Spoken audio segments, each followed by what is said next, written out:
It starts quietly. A house goes up for sale on your street. Within days, it's gone. Above asking price, no negotiation, no inspection drama. Cash. You assume it's a wealthy family, maybe someone relocating. But it's not. It's a company. And it's not just one house. It's dozens, hundreds, entire neighborhoods, slowly, systematically absorbed. Wall Street isn't just trading stocks anymore. It's buying where you live. And most people don't realize how fast this is happening, or why.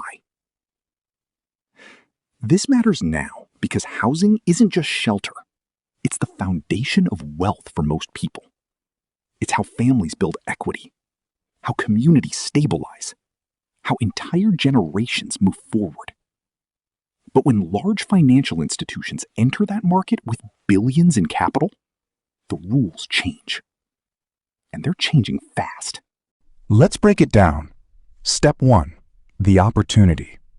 After the 2008 financial crisis, millions of homes were foreclosed. Prices collapsed. Big investment firms saw something most people didn't. Homes weren't just places to live. They were assets. Undervalued assets. So firms started buying at scale. Not one house, not 10, thousands. They turned them into rental properties. At first, it looked like a recovery strategy. Stabilize housing, provide rentals, fill empty homes. But something shifted. Step 2. The model evolves.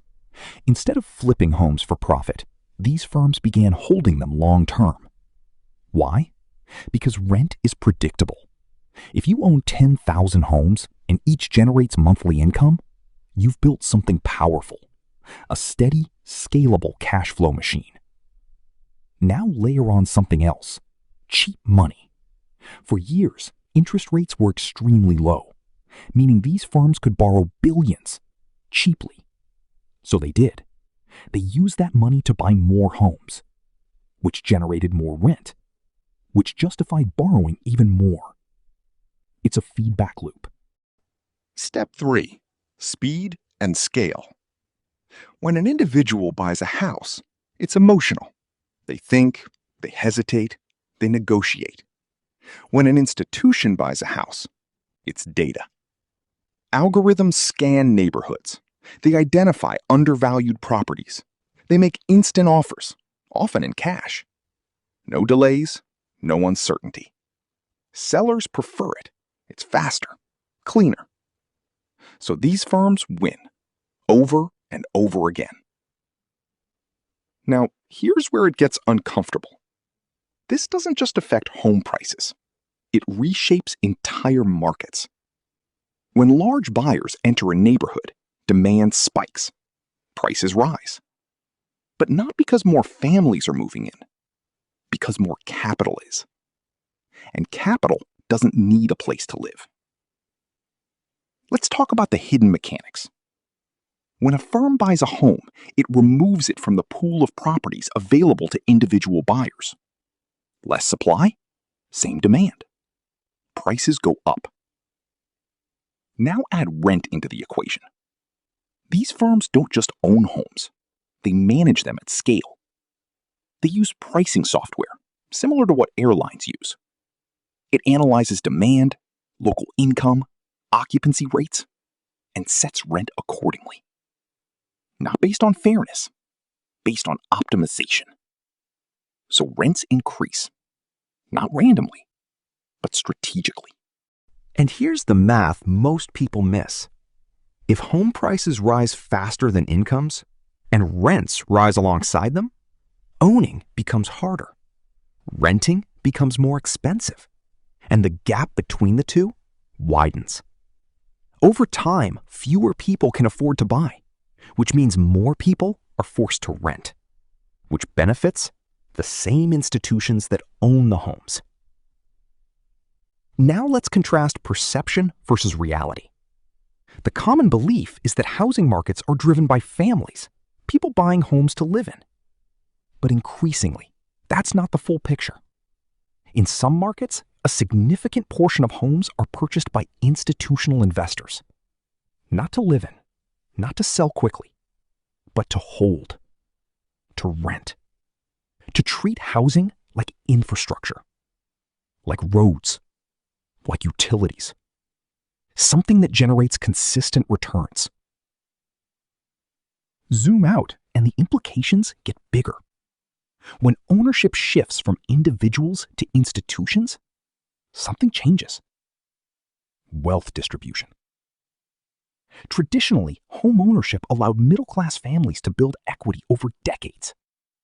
Pay down a mortgage. Watch the value rise. Pass it on.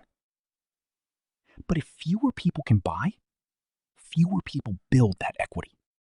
Instead, rent payments flow upward into large portfolios, into funds, into investors. Housing stops being a ladder and starts becoming a system. And there's another layer: control. When a handful of large firms own thousands of homes in a region, they don't just influence prices, they influence availability, maintenance standards, lease terms, even eviction patterns. It becomes less personal, more standardized. More efficient, yes, but also more distant. Now, to be clear, this isn't a conspiracy. It's incentives, low interest rates, high demand for housing, search for stable returns. Put those together, and real estate becomes incredibly attractive to large investors. They're not breaking the system, they're responding to it. But their size means their actions reshape it. So where does this go? If current trends continue, more homes get absorbed into institutional ownership. More people rent longer. Prices remain elevated, not just because of scarcity, but because of competition with capital.